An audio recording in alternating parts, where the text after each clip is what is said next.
الناس اتقوا ربكم الذي خلقكم من نفس واحدة وخلق منها زوجها وبث منهما رجالا كثيرا ونساء واتقوا الله الذي تساءلون به والأرحام إن الله كان عليكم رقيبا يا أيها الذين آمنوا اتقوا الله وقولوا قولا سديدا يصلح لكم أعمالكم ويغفر لكم ذنوبكم ومن يطع الله ورسوله فقد فاز فوزا عظيما أما بعد فأعوذ بالله السميع العليم من الشيطان الرجيم من همزه ونفخه ونفسه بسم الله الرحمن الرحيم أن اتبع ملة إبراهيم حنيفا وما كان من المشركين.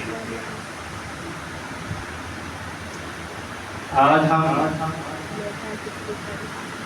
نماز عید کی ادائیگی کے بعد اللہ رب العزت نے جنہیں توفیق عطا فرمائی ہے وہ ایک عمل پیش کرنے جا رہے ہیں. ابراہیم علیہ السلام کی سنت اللہ رب العزت کے راستے میں قربانی پیش کرنا، اور ہماری شریعت میں بھی اس قربانی کو مشروع قرار دیا گیا ہے. اللہ رب العزت فرماتے ہیں وَلِكُلِّ أُمَّةٍ جَعَلْنَا مَنسَكًا لِيَذْكُرُوا اسْمَ اللَّهِ عَلَى مَا رَزَقَهُم مِّن بَهِيمَةِ الْأَنْعَامِ. اللہ تعالیٰ نے جو آپ کو رزق دیا ہے چوپایوں کی صورت میں، جانوروں کی صورت میں، بہیمۃ الانعام، اللہ کا نام ان پر ذکر کرو، اللہ کے نام پر ان کو قربان کرو. اور بہت ہی عظیم عمل ہے. آج کے دن کا سب سے عظیم عمل اللہ رب العزت کے راستے میں قربانی پیش کرنا ہے. اللہ کے راستے میں قربانی پیش کرنا آج کے دن کا سب سے عظیم عمل ہے. اور باقی 3 دن اور بھی ہیں کہ جس میں انسان قربانی پیش کر سکتا ہے، جائز ہے شریعت میں، جنہیں ایام تشریق کہا جاتا ہے. ہمیں اللہ رب العزت نے ابراہیم علیہ السلام کی ملت کی پیروی کا حکم دیا ہے، اور ہم اسی کی پیروی کرتے ہوئے یہ قربانی پیش کر رہے ہیں. لیکن یہاں یہ ہمیں سمجھ لینا چاہیے کہ ابراہیم علیہ السلام ان کی ملت، اس کی پیروی کا جو حکم ہے اس میں عقیدہ بھی ہے، اس میں شرعیت بھی ہے. یہ ساری چیزیں ہیں. آج کے اس درس میں، اس خطبہ میں ابراہیم علیہ السلام کے عقیدے کے حوالے سے چند گزارشات کرنا مقصود ہے، تاکہ ہمارا عقیدہ وہ عقیدہ ہو کہ جو ابراہیم علیہ السلام کا عقیدہ تھا. ابراہیم علیہ السلام کا عقیدہ وہ رزق دینے والا صرف اللہ رب العزت کو سمجھتے تھے. فرماتے ہیں اللہ رب العزت وَإِذْ قَالَ إِبْرَاهِيمُ رَبِّ اجْعَلْ هَذَا بَلَدًا آمِنًا. جب ابراہیم علیہ السلام نے اللہ سے یہ دعا کی تھی، اللہ اس جگہ کو امن والی بنا دے، یعنی مکہ المکرمہ کو، کہ جہاں انہوں نے اپنے چھوٹے بیٹے اور اپنی بیوی کو چھوڑا تھا. اور آگے کہا وَارْزُقْ أَهْلَهُ مِنَ الثَّمَرَاتِ. اللہ یہاں کے رہنے والوں کو پھلوں کا رزق عطا فرمانا. تو جس سے یہ پتہ چلتا ہے کہ ان کا عقیدہ تھا کہ رزق دینے والا صرف اور صرف اللہ رب العزت ہے.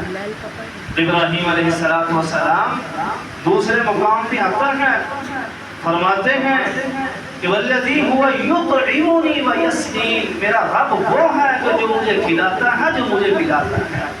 یہ عقیدہ ہے. یہ عقیدہ ہر ایک مسلمان کا ہونا چاہیے، اس لیے کہ اللہ رب العزت نے ہمیں ملت ابراہیم کی پیروی کا حکم دیا ہے، اور نبی کریم صلی اللہ علیہ وآلہ وسلم نے بھی اسی عقیدے کو بیان فرمایا ہے. صحابہ کرام کی اسی عقیدے پر تربیت کی ہے. ابراہیم علیہ السلام کا عقیدہ تھا کہ مشکل کشا، حاجت روا وہ اللہ رب العزت ہے. اللہ کے علاوہ کوئی مشکل کشا نہیں ہے، کوئی حاجتیں پوری کرنے والا نہیں ہے. ابراہیم علیہ السلام فرماتے ہیں اپنی قوم کو جب دعوت دی بتوں کو توڑا انہوں نے. پوچھا کس نے یہ کیا ہے؟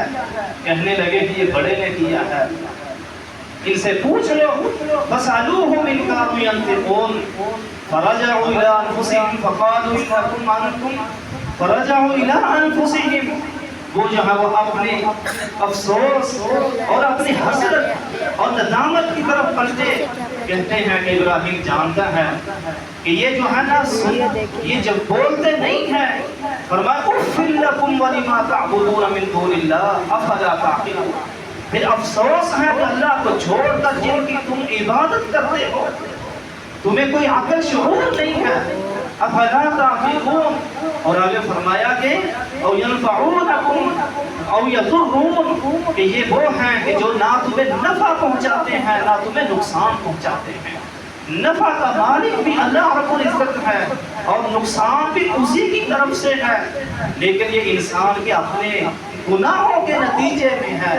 تو یہ ابراہیم علیہ السلام کا عقیدہ ہے کہ حاجت روا اللہ ہے, مشکل کشا اللہ رب العزت ہے. ابراہیم علیہ السلام کا یہ عقیدہ ہے کہ اولاد دینے والا صرف اور صرف اللہ رب العزت ہے. ابراہیم علیہ السلام اللہ کا عرصہ گزر گیا, اولاد نہیں ہوئی, لیکن مانگتے رہے. کس سے مانگتے رہے؟ اللہ رب العزت سے مانگتے رہے. ربی حب لی من الصالحین, اللہ مجھے نیک صالح بیٹا عطا فرما, لڑکا عطا فرما. یہ عقیدہ ہے ابراہیم علیہ السلام کا. ابراہیم علیہ السلام اولاد دینے والا اگر مانتے ہیں تو اللہ رب العزت کو مانتے ہیں. ابراہیم علیہ السلام کا عقیدہ ہے کہ اولاد دینے والا اللہ رب العزت ہے. اللہ تعالیٰ خود ارشاد فرماتے ہیں, فرمایا للہ ملک السماوات والارض, بادشاہت اللہ کے لیے ہے زمین و آسمان کی. اللہ تعالیٰ للہ ملک السماوات والارض یخلق ما یشاء یہب لمن یشاء اناثا ویہب لمن یشاء الذکور. جسے چاہتا ہے اللہ تعالیٰ بیٹے عطا فرما دے, جسے چاہتا ہے اللہ تعالیٰ بیٹیاں عطا فرما دے. اور یزوجہم ذکرانا و اناثا, جسے چاہتا ہے اللہ تعالیٰ بیٹے اور بیٹیاں دونوں ملا کے دے دے. جسے چاہتا ہے 5 باتیں کچھ بھی نہ دے. یہ اختیار سارے میرے رب کے ہیں, یہ اختیار کسی اور کے پاس نہیں ہے. اس عقیدے کو سمجھ لینا چاہیے. قربانی پیش کرنے سے پہلے اگر کسی کا عقیدہ اللہ کو چھوڑ کر کسی اور کے ساتھ ایسا عقیدہ وابستہ ہے کہ وہ اللہ کو چھوڑ کر کسی اور کو حاجت روا سمجھتا ہے, کسی اور کو مشکل کشا سمجھتا ہے, کسی اور کو بگڑی بنانے والا سمجھتا ہے, کسی اور کو رزق دینے والا سمجھتا ہے, کسی اور کو اولاد دینے والا سمجھتا ہے, تو یاد رکھ لینا چاہیے کہ ایسے انسان کی قربانی کا کوئی اس کو فائدہ نہیں ہے. کہ اگر اس نے اپنے عقیدے کی درستگی نہیں کی, اگر اس میں توحید نہیں ہے, تو پھر اس کی قربانی کا کوئی اس کو فائدہ نہیں ہے. یہ چند ایک گزارشات عقیدے کے حوالے سے کہ جو بہت ہی اہم اور ضروری ہے. اگر انسان کا عقیدہ درست نہیں ہے کوئی اس کا عمل قابل قبول نہیں ہے. اور پھر چند گزارشات قربانی کے حوالے سے ہے. ہمیں شریعت نے ہدایات دی ہیں. قربانی اس کے جانور, اس کی عمر جو ہے وہ بیان کی ہے. فرمایا کہ لا تذبحوا الا مسنّا, کہ 2 دانتا جو ہے وہ قربان کرو.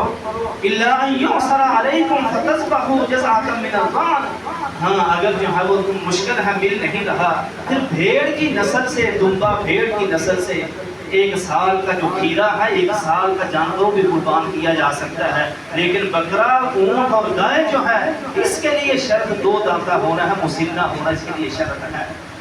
اور اسی طرح قربانی کے گوشت کے حوالے سے بھی اللہ تعالیٰ نے ہمیں ہدایات دی ہیں. فرمایا فَكُلُوا مِنْهَا وَأَطْعِمُوا الْبَائِسَ الْفَقِيرَ, کہ خود بھی کھاؤ اور جو تنگ دست فقراء ہیں, محتاج ہیں, ان کو بھی کھلاؤ. تو انسان اپنی قربانی کا گوشت اس کو 2 حصوں میں بھی تقسیم کر سکتا ہے, جیسے کہ اس آیت مبارکہ میں اللہ تعالیٰ نے بیان فرمایا ہے. اور دوسری آیت کریمہ میں اللہ تعالیٰ نے 3 حصے جو ہیں وہ بیان فرمائے ہیں، فَكُلُوا مِنْهَا وَأَطْعِمُوا الْقَانِعَ وَالْمُعْتَرَّ، فرمایا خود بھی کھاؤ اور ان کو بھی کھلاؤ کہ جو سوال نہیں کرتے، آ کر مانگتے نہیں ہیں لیکن انہوں نے قربانی پیش نہیں کی، اور ان کو بھی دو کہ جو آ کر سوال کر لیتے ہیں، مانگ لیتے ہیں، ان کو بھی دو۔ تو اس لحاظ سے پھر اپنی قربانی کا گوشت 3 حصوں میں تقسیم کیا جا سکتا ہے، اور یہ ضروری نہیں ہے، یہ ضروری نہیں ہے، ہاں اتنا ضرور ہے کہ اپنی قربانی میں سے سارا اپنے پاس نہیں رکھا جا سکتا، اپنے پاس سارا نہیں رکھا جا سکتا، باقی جو ہے وہ انسان کی اپنی منشا ہے، 2 حصوں میں تقسیم کر دے، چاہے 3 حصوں میں تقسیم کر دے۔ اور نبی کریم صلی اللہ علیہ وسلم کی یہ حدیث بھی سامنے رکھنی چاہیے۔ پوچھا گیا افضل عمل کون سا ہے؟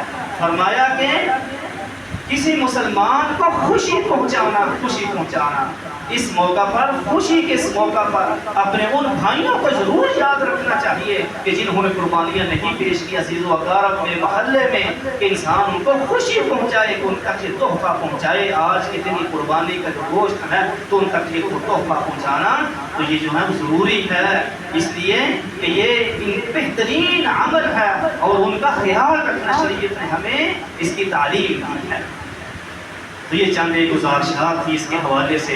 اللہ رب العزت سے دعا ہے اللہ تعالی ہمارے کیے ہوئے اعمال کو قبول فرما لے، اللہ تعالی ہماری اصلاح فرما دے، ہمارے گھروں کی اصلاح فرما دے، عالم اسلام کے اللہ تعالی اصلاح فرما دے۔ الحمدللہ رب العالمین الرحمن